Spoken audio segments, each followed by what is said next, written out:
Hello बच्चों, आज हम वीडियो लेकर आए हैं कॉलिगेटिव प्रॉपर्टी। और आज हमने अभी तक दो कॉलिगेटिव प्रॉपर्टीज को डिस्कस किया था।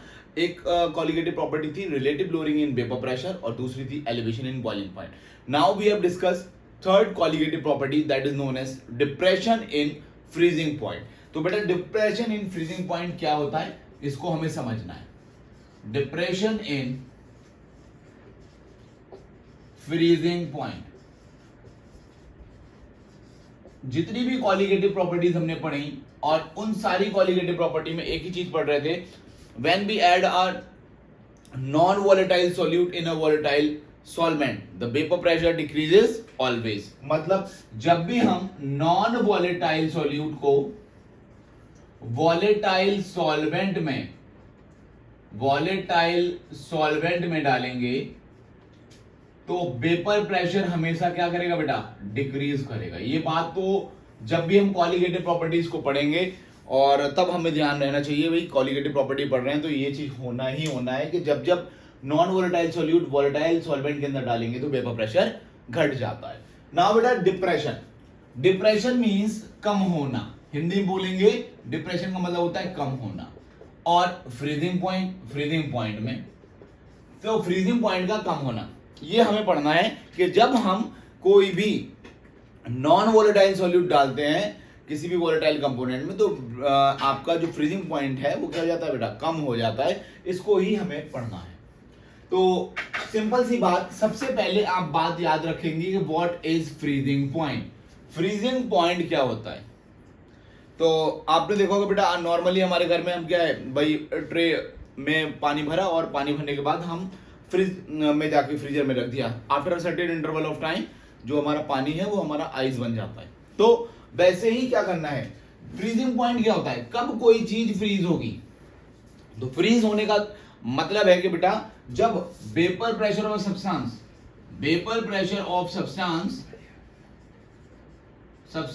in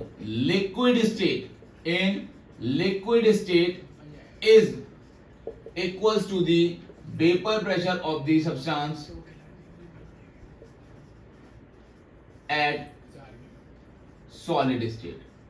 मतलब कहने का मतलब ये है कि किसी भी सब्सटेंस का वेपर प्रेशर जो उसकी लिक्विड स्टेट है वो किसके बराबर हो जाए बेटा, सॉलिड स्टेट पर एट दैट पर्टिकुलर पॉइंट और अ temperature that is known as freezing point, the point in which the vapor pressure of substance in liquid state is equals to the vapor pressure of substance at solid state at that particular point is known as freezing point। तो अब ये बात हम समझ गए कि भाई freezing point क्या होता है। जैसे हमने बॉइलिंग पॉइंट की डेफिनेशन बताई थी, बॉइलिंग पॉइंट क्या था, vapour pressure of substance is equals to the atmospheric pressure.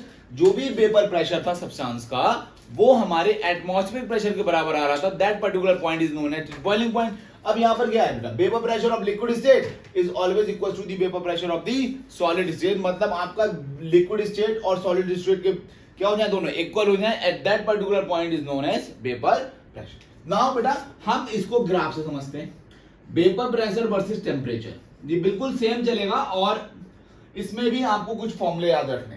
हुआ क्या, आपको मालूम है कि व्हेन वी ऐड, अगर मैं बात करूं वेपर प्रेशर टेम्परेचर वर्सेस के, तो आपने देखा होगा कि ग्राफ जो है वेपर प्रेशर ऑफ सॉल्वेंट, और सॉल्वेंट होता कैसा बेटा, लिक्विड। एल में ले लो लिक्विड। अब लिक्विड हल्के हल्के कम हो रहा है, कम हो रहा है भाई, फ्रीज करना है तो लिक्विड कम हो रहा है। एक ऐसा पॉइंट आएगा जहां पर यह आ जाएगा वेपर प्रेशर ऑफ सॉलिड। अब वेपर प्रेशर ऑफ सॉल्वेंट है, सॉल्वेंट हल्के हल्के लिक्विड किस में कन्वर्ट हो रहा है बेटा, सॉलिड में। एट दैट पर्टिकुलर पॉइंट, ये पर्टिकुलर पॉइंट है that is known as freezing point. क्या होगा बेटा, फ्रीजिंग पॉइंट। कब, जब आपका vapour pressure of liquid substance किसके बराबर हो जाए, vapour pressure of the solid substance के, तो that particular point is known as freezing point. अब when we add a non-volatile solute in a volatile component, vapor pressure का decrease, तो what will happen, the solution का vapor pressure क्या होगा बेटा, कम हो जाएगा, ऐसे बढ़ाते चले जाएंगे, तो that is the vapor pressure of solution। Now what is that point is known as freezing point of solvent, we have denoted T naught F, or this is the freezing point of solution। So what is the depression, कमी कितने की आई, that is known as delta TF. तो इसको बोलेंगे delta TF, तो delta TF is equals to, that is called depression in freezing point is equals to T not F. बेटा आपको पता ही है, यहां सपोज 0 मानेंगे तो ये वाली वैल्यू और ये वाली, T not F is always greater than T F, तो that is a formula for depression in freezing point. Freezing point में कितनी कमी आई, यानी freezing point of a solvent minus freezing point of the solution. तो delta TF is elevation in delta TF is depression in freezing point, and T naught F is freezing point of solvent, and TF is freezing point of solution. So this is a very important formula for depression in freezing point.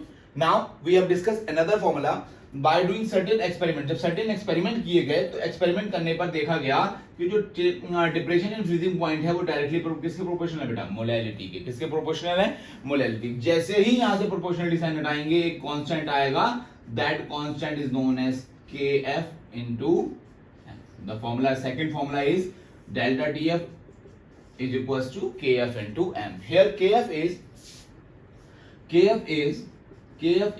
Molal depression constant, इसको बोलते हैं molal depression constant या freezing point depression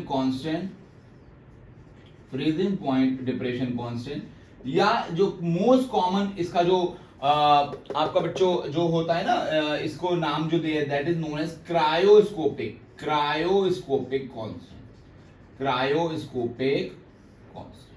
तो that is the value of KF. M is the molality, M क्या रहेगा बेटा, that is molality. और molality के बारे में आपको सबको पता है कि molality is the ratios of the number of moles of solute to the mass of the solvent in kg. तो एम फॉर मोलैलिटी, ये सारी बातें आएंगी। फिर बात आती है what is the unit of KF. Unit of KF is what, unit of KF is delta TF is equals to KF into M.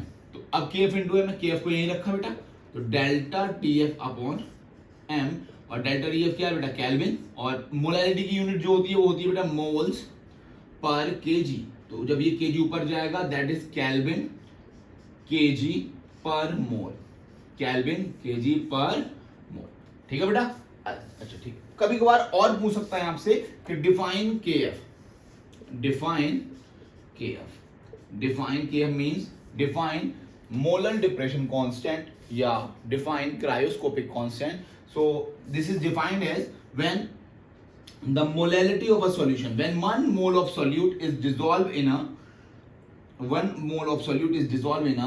1 kg of solvent, that is delta TF is equals to KF. Delta TF is equals to KF into M. M is 1, so delta TF is equals to K. This is definition of K. Now, if NCERT में इसका एक formula भी दे रखा है कि KF is equals to MR T naught F whole square upon 1000 into delta H fusion। तो ये सारा जो भी है मेन आपका इस टॉपिक के अंदर अगर आप बात करेंगे कि what is the depression in freezing point. Depression का मतलब होता है कम होना किसका बेटा, फ्रीजिंग पॉइंट का। तो आपको जब ये पढ़ेंगे कॉलिगेटिव प्रॉपर्टी तो सबसे पहले एक चीज याद होनी चाहिए कि when we add a non volatile solute in a volatile solvent the vapour pressure will decrease, always, हमेशा डिक्रीज होगा। ठीक है बेटा, प्लीज ये याद रखिएगा जब भी हम कॉलिगेटिव प्रॉपर्टीज को पढ़ रहे हैं। फिर बात आती है sir what is the freezing point. अब जनरली बोलते हैं एक ऐसा टेम्परेचर जहां पर लिक्विड फ्रीज होना स्टार्ट हो जाता है। तो कब फ्रीज होगा, जब vapour pressure of the liquid state किसके बराबर हो जाए बेटा, vapour pressure of the solid state at that particular point is known as its freezing point. फिर हमने ये पढ़ा और पढ़ने के बाद हम ग्राफ से समझ रहे हैं। जैसे हमने ग्राफ लिया तो तो ग्राफ को हमने क्या देखा बेटा कि सबसे पहले हमने देखा भाई वेपर प्रेशर हमारा लिक्विड है, अब लिक्विड है तो वेपर प्रेशर ऑफ सॉल्वेंट देखा, तो हमने with respect to vapour pressure versus temperature, temperature बढ़ाने पर वेपर प्रेशर क्या करेगा बेटा, बढ़ेगा, टेम्परेचर घटाने पर वेपर प्रेशर घटेगा। तो ग्राफ क्या हो रहा है बेटा, नीचे आ रहा है, नीचे आया।